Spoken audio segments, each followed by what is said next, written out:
Welcome to my channel. ఈరోజు వీడియోలో మీకు మినపగారెలు ఎలా తయారు చేసుకోవాలో చూపించబోతున్నానండి. అంతకంటే ముందు మీలో ఎవరైనా నా ఛానల్ని ఫస్ట్ టైం చూస్తున్నట్లయితే నా ఛానల్ని సబ్స్క్రైబ్ చేసుకోండి. అలాగే పక్కనే ఉన్న బెల్ ఐకాన్ని ప్రెస్ చేయండి. ఇలా చేయడం వల్ల నేను కొత్తగా అప్లోడ్ చేసే ప్రతి ఒక్క వీడియో నోటిఫికేషన్స్ మీకు వస్తాయన్నమాట. ఇప్పుడు మనం తయారీ విధానం చూసేద్దాము. ముందుగా ఒక బౌల్ తీసుకొని ఆ బౌల్లో మనం ఒక 2 కప్స్ మినపప్పు వేసుకుందామండి.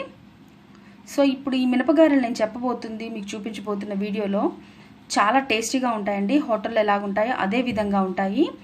సో మనకి దీంట్లో ఈ వీడియోలోనే మీకు నేను కొన్ని చిట్కాలు కూడా చెప్పబోతున్నానండి. నేను చెప్పిన చిట్కాలు మీరు పాటించి చూస్తే మీకు అచ్చమైన హోటల్ స్టైల్లో గారెలు రెడీ అయిపోతాయి అన్నమాట. సో ఇప్పుడు మనం మినపప్పు వేసుకున్నాం కదండి. మినపప్పుని చక్కగా శుభ్రంగా కడిగేసుకుందాము.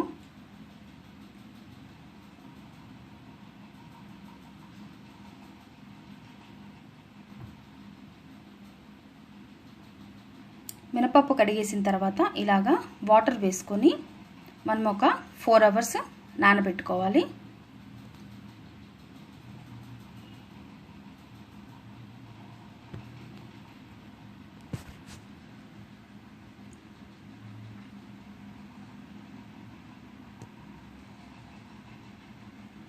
చూడండి, ఒక 4 గంటల తర్వాత పప్పు అనేది మనకి చక్కగా నానిందనమాట. చూసారా, చూస్తుంటేనే మనకి అర్థమైపోతుంది చక్కగా నానిందని.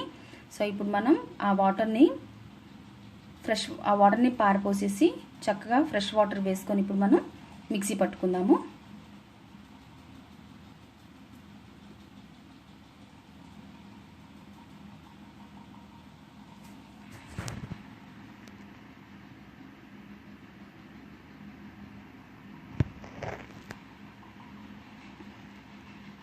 పప్పు అంతా ఇలాగా మిక్సీ జార్లోకి వేసుకున్న తర్వాత ఇలా మిక్సీ పట్టుకున్నానండి.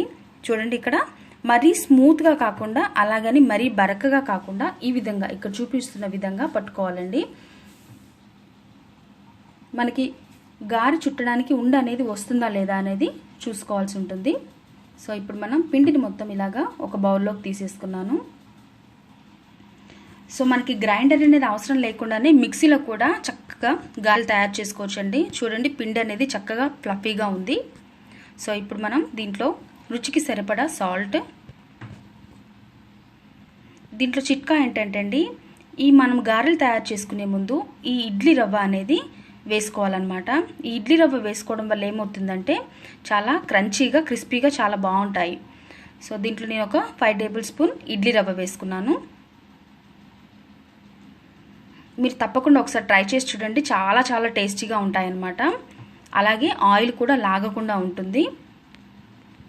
ఇప్పుడు దీంట్లోనే మనం కట్ చేసి పెట్టుకున్న 1 ఆనియన్ పీసెస్ని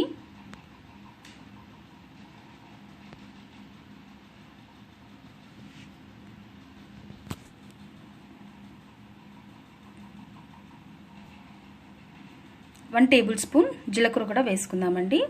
ఇవన్నీ వేసుకున్న తర్వాత చక్కగా కలిపేసుకొని మనం గారెలు వేసుకోవాల్సి ఉంటుంది.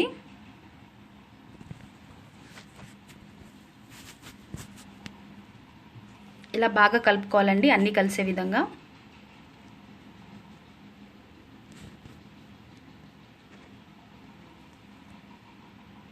చూసారా, ఈ విధంగా చక్కగా కలిపేసుకోవాలి. ఇక్కడ చూపిస్తున్న విధంగా మీకు ఉండ అనేది వస్తుందో రావట్లేదు అనేది గమనించుకోవాలి. చూడండి, చక్కగా వస్తుంది. సో మనం ఒక గిన్నెలోకి వాటర్ తీసుకొని చేతిని తడుపుకుంటూ మనం గారెలు వేసుకోవాలి. అలాగనుకొని మధ్యలో హోల్ అనేది పెట్టుకొని ఇక్కడ ఆల్రెడీ మరుగుతున్న ఆయిల్లో ఒక్కొక్కటిగా వేసుకోవాలండి.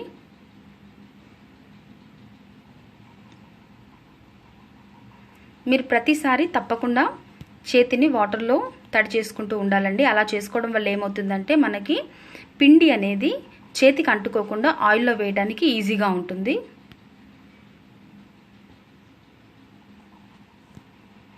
ఇలా మనం ఒకటి తర్వాత ఒకటి వేసుకుంటూ ఆయిల్లో బాగా ఫ్రై చేసుకోవాలి. గారె వేసిన వెంటనే తిప్పకూడదండి. తిప్పకుండా అది చక్కగా కింద ఫ్రై అయ్యాక అప్పుడు మనం టర్న్ చేసుకోవాల్సి ఉంటుంది.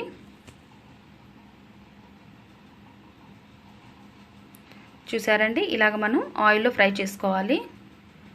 మీకు ఎప్పుడైనా పిండి అనేది ఒకవేళ లూజ్ అయిపోయినా లేకపోతే బాగా పల్చగా అనుకోకుండా మర్చిపోయి మిక్సీలో పట్టేసినా కానీ మీరు ఫ్రిడ్జ్లో పెట్టుకొని కాసేపు అయినా ఒక 1 అవర్ అయినా సరే ఫ్రిడ్జ్లో పెట్టుకొని తర్వాత మనం గారెలు వేసుకోవడానికి చాలా ఈజీగా ఉంటుంది. ఉండ కూడా చుడుతుందండి, చక్కగా చాలా బాగుంటుంది అనమాట. ఈ చిట్కా మీరు పాటించి చూడండి. మొదటి చిట్కా ఏంటంటే మనం గారెలు వేసుకునేటప్పుడు దాంట్లో ఇడ్లీ పిండి అనేది ఒక 5 టేబుల్ స్పూన్ దాకా వేసుకుంటే అచ్చం హోటల్ స్టైల్లోనే క్రిస్పీగా క్రంచీగా రెడీ అవుతాయి అన్నమాట. అలాగే ఎప్పుడైనా పిండి అనేది మనకి అనుకోకుండా బై మిస్టేక్ ఎప్పుడైనా పిండి అనేది పలచబడిందంటే దాన్ని మనం ఫ్రిడ్జ్లో పెట్టామనుకోండి, అది గారెలు వేసుకోవడానికి చాలా బాగుంటుంది అనమాట. ఈ విధంగా వస్తాయి చూసారా. మరొకసారి వేసి చూపిస్తున్నాను.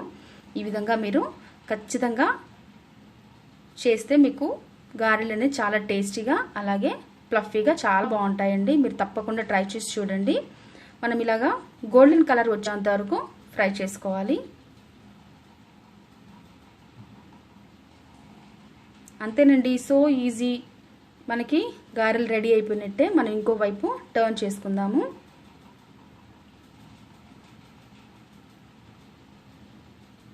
చూసారా, రెడీ టు సర్వ్ అండి, రెడీ అయిపోయాయి. ఇప్పుడు మనం సర్వింగ్ ప్లేట్లోకి తీసేసుకున్నాము. సో మీరు కూడా తప్పకుండా ట్రై చేసి నాకు కామెంట్స్లో తెలియపరచండి.